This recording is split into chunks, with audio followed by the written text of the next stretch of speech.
तानाशाही शासन, जिसे फ्री यूनियन कहा जाता है, ने उन्नत संचार पर प्रतिबंध लगा दिया है। टीम मानसिक शक्तियों वाले म्यूटेंट इंसान का उपयोग नागरिकों की निगरानी करने, राजनीतिक असंतुष्टों को पकड़ने और जानकारी पहुंचाने के लिए किया जाता है। सामान्य लोग टीप्स पर गहरा अविश्वास करते हैं, उनसे नफरत करते हैं और उनके साथ भेदभाव करते हैं। झील के किनारे एक पिता और बेटा मछली पकड़ रहे हैं, जबकि एक महिला दूर से उन्हें देख रही है। उसी समय शहर की सड़कों पर लोग टीप्स के खिलाफ विरोध प्रदर्शन कर रहे हैं। ऑनर नाम की एक टीप पुलिस की मदद कर रही है। वह अपनी शक्ति का उपयोग उन लोगों की पहचान करने के लिए करती है जो टीप्स के खिलाफ मजबूत विरोध रखते हैं। एजेंट रॉस, जो उसका हैंडलर है, मौके पर पहुंचता है। ऑनर उन्हें बताती है कि भीड़ को पता है कि उन पर नजर रखी जा रही है। उन्हें बिना पता चले एक आदमी उनकी तस्वीरें ले रहा होता है। वह पुलिस को बताती है कि हरे रंग की टोपी पहने एक आदमी को पता है कि उसका मन पढ़ लिया गया है। रॉस उसे समझाता है कि अगर वह लोगों के दिमाग में ज्यादा देर तक रहती है तो उन्हें एक अजीब सा गुदगुदी जैसा एहसास होता है और उन्हें यह बिल्कुल पसंद नहीं आता कि टीप्स उनका दिमाग पढ़े। वह आगे कहता है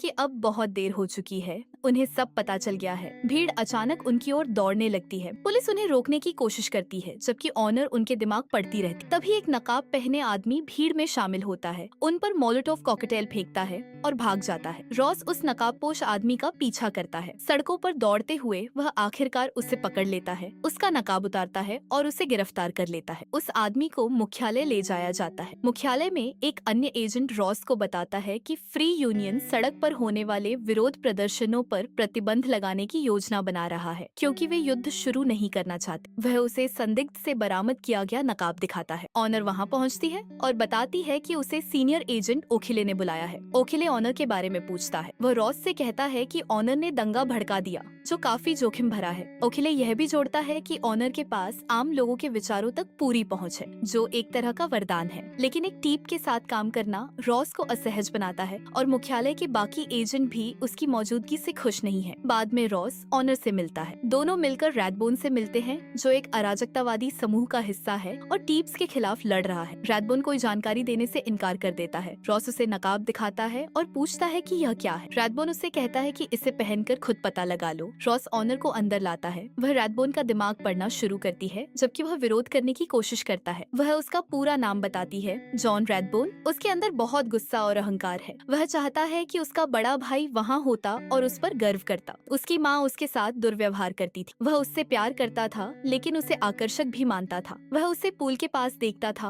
और खुद को संतुष्ट करता था। वह इस बात से डरता था कि उसकी माँ उसे कैसा महसूस कराती थी। रैडबोन बार बार दोहराने लगता है, the quick brown fox jumps over the lazy dog, ताकि वह उसका दिमाग पढ़ने से रोक सके। इसके बावजूद ऑनर उसकी मानसिक रुकावट तोड़ देती। वह बताती है कि उनके अड्डे के पीछे वाले कमरे में एक छोटा कमरा है, जिसकी दीवारों पर निकोटीन जमा है। वह इस साजिश में शामिल लोगों के नाम भी बताती है, गैरी हैप्स्टर उर्फ गेजा, माइकल स्मिथ, कॉलिन बार्बर और डेमियन गिब्स उर्फ गिप्पल। रॉस ऑनर से कहता है कि उसका दिमाग पढ़ना उसे असहज करता है। वह उसे भरोसा दिलाती है कि वह कभी भी किसी क्लियरेंस एजेंट का दिमाग नहीं पढ़ेगी। रॉस कहता है कि अब जब वे सहकर्मी हैं, तो वह उस पर भरोसा करेगा। वे उस अड्डे पर छापा मारते हैं और वहाँ एक और नकाब पाते हैं, साथ ही एक पत्र जिसमें लिखा होता है कि यह हुड मेकर द्वारा भेजा गया है, जो मानता है कि यह उनके लिए उपयोगी होगा। वे सभी को गिरफ्तार कर लेते हैं। ऑनर नीचे जाती है और एक आदमी को उन नकाबों में से एक पहने हुए पाती है।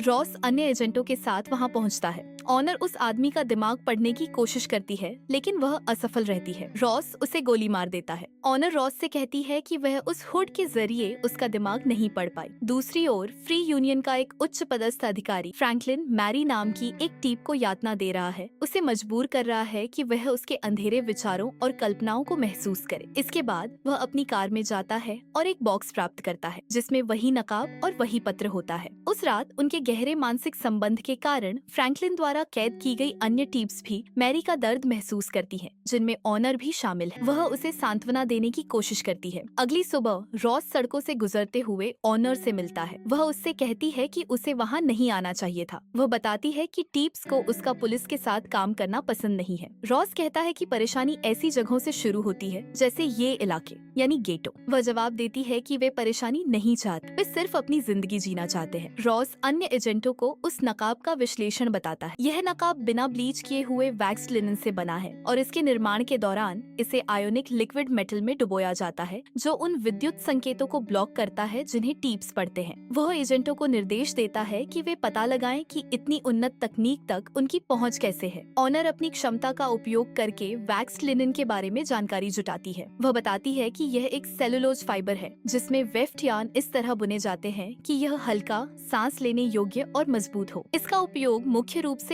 उच्च गुणवत्ता वाले कपड़ों और किताबों की बाइंडिंग में किया जाता है। शहर में ऐसे 8 स्थान हैं जहां यह बनाया जाता है। इनमें से एक स्थान पर जाते समय ऑनर को अचानक मैरी की मदद की पुकार सुनाई देती है। वे उसके स्थान पर जाते हैं और उसे एक नशे में धुत फ्रैंकलिन के द्वारा कैद पाया जाता है जो वह नकाब पहने हुए है। वह रॉस से कहता है कि उसने उसे मारा और फिर उसका दिमाग पढ़ने की कोशिश की। बाद में फ्रैंकलिन रॉस को बताता है कि वह फेडरल रिसोर्सेज का डायरेक्टर है। वह कहता है कि उन्हें टीप्स से खुद को बचाने की जरूरत है, इसलिए उन्हें इन हुड्स की जरूरत है। वह बताता है कि उन्हें विज्ञान के लिए कई फंडिंग रिक्वेस्ट मिलती है जिनमें से एक लिनन फैब्रिक के लिए थी, लेकिन वह यह बताने से मना कर देता है कि यह रिक्वेस्ट किसने की थी। ऑनर खुद वह नकाब पहनती है और उसके विचार पूरी तरह शांत हो जाते हैं। वह किसी के भी विचार नहीं सुन पाती। कुछ जांच पड़ताल के बाद रॉस ऑनर को बताता है कि लिनन फैब्रिक की रिक्वेस्ट एक ऐसे विभाग से आई थी जो टीप प्रिवेंशन पर रिसर्च कर रहा था। एक विभाग टीप्स का अधिकतम उपयोग कर रहा था जबकि दूसरा उन्हें रोकने की कोशिश कर रहा था। फुटेज देखते समय उन्हें डॉक्टर थैडियस कटर दिखाई देते हैं जिन्होंने लगभग 13 साल पहले स्वास्थ्य कारणों से इस्तीफा दे दिया था। रॉस ऑनर से कहता है कि वह कभी कटर के विचार पढ़ने की कोशिश करे, हालांकि वह जानता है कि उसे किसी एजेंट का दिमाग पढ़ने की अनुमति नहीं है। वह कहती है कि वह अलग है। रोज पूछता है कैसे। वह बताती है कि उसके दिमाग में लगातार शोर रहता है। शहर भर के बिखरे हुए विचार लगातार उसके दिमाग में आते रहते हैं और उसे उन्हें रोकने के लिए लगातार कोशिश करनी पड़ती है, लेकिन जब वह उसके साथ होती है तो सब शांत हो जाता है। उस रात मैरी को फ्रैंकलिन पीछा करते हुए मिलता है। वह अपनी शक्ति का उपयोग करके उसे नुकसान पहुंचाती है और धीरे धीरे और लोग उस कार के आसपास इकट्ठा हो जाते हैं। बाद में रॉस ऑनर से कहता है कि फ्रैंकलिन पर टीप्स ने हमला किया था और अब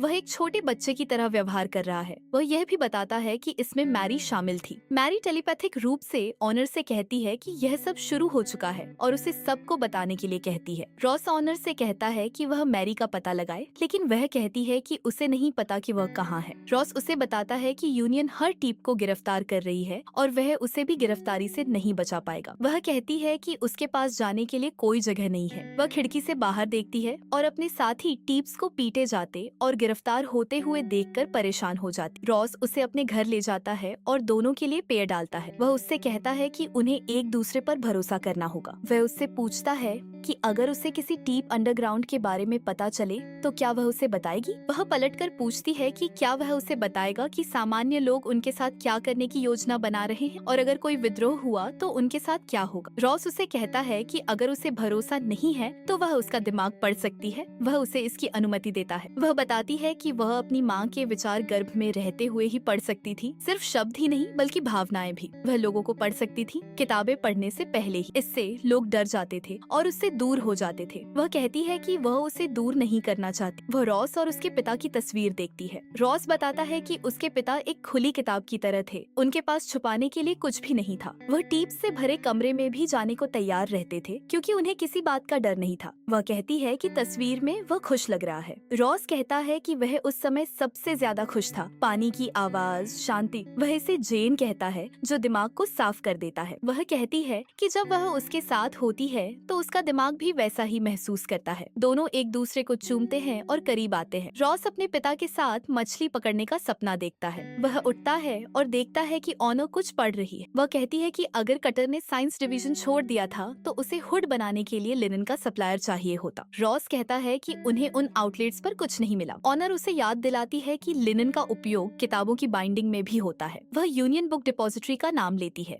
जो लगभग 13 साल पहले बंद हो गया था। रॉस वहां अकेले जाने का फैसला करता है, यह कहते हुए कि बाहर टीप्स के लिए बहुत खतरा है। उसके जाने के बाद ऑनर बाहर जाती है और अपनी शक्ति का उपयोग करके हुड मेकर को खोजने की कोशिश करती है। रॉस उस जगह पर पहुंचता है जो बाहर से सुनसान लगती है। ऑनर भी वहां पहुंच जाती है। अंदर रॉस को अपनी ही कई तस्वीरें दिखाई देती हैं। अचानक लाइट्स जल उठती हैं। कटर सामने आता है। वह रॉस से कहता है कि उसे हमेशा से उसमें दिलचस्पी रही। वह बताता है कि पुराने समय में लोग लोग अपनी जानकारी को सुरक्षित रखने के लिए फायरवॉल और एन्क्रिप्शन का इस्तेमाल करते थे, लेकिन टीप्स के सामने कुछ भी सुरक्षित नहीं रह सकता। यूनियन एक सुरक्षा प्रणाली चाहता था और वही कटर विकसित कर रहा था, लेकिन यूनियन इसे सिर्फ अपने लिए रखना चाहता था, जबकि कटर मानता था कि सुरक्षा और ज्ञान सभी के लिए होना चाहिए। रॉस सोचता है कि कटर युद्ध चाहता है, लेकिन कटर कहता है कि वह विकास चाहता है। इंसान बदल सकते हैं और टीप्स का सामना कर सकते हैं। वह रॉस से कहता है कि वह खास है। ऑनर वहाँ पहुँचती है और उनकी बातचीत सुनने लगती है। कटर बताता है कि रॉस टीप्स के खिलाफ एक हथियार है। जैसे ही उसे एहसास होता है कि उसे पढ़ा जा रहा है, वह नकाब पहन लेता है। ऑनर सच्चाई जानने की मांग करती है। कटर उसे कहता है कि वह रॉस का दिमाग पढ़े और खुद पता लगाए। वह कोशिश करती है लेकिन असफल रहती है। कटर बताता है कि रॉस उसे ब्लॉक कर सकता है।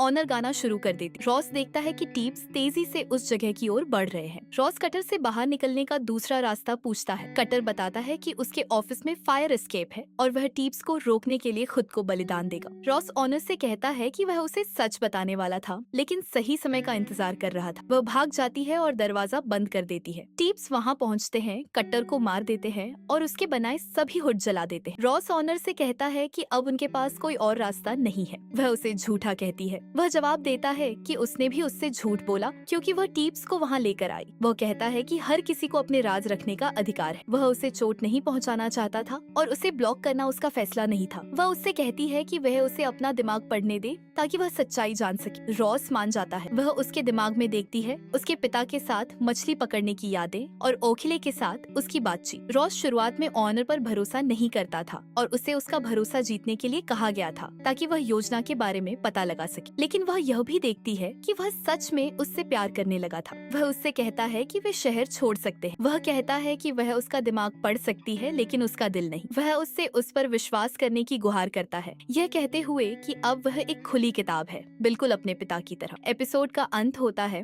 रॉस ऑनर से कहता है कि उन्हें एक दूसरे पर भरोसा करना होगा, क्योंकि भरोसे के बिना इस दुनिया में कोई उम्मीद नहीं बचती और पीछे शहर जल रहा होता है। चैनल को लाइक और सब्सक्राइब करना न भूलें।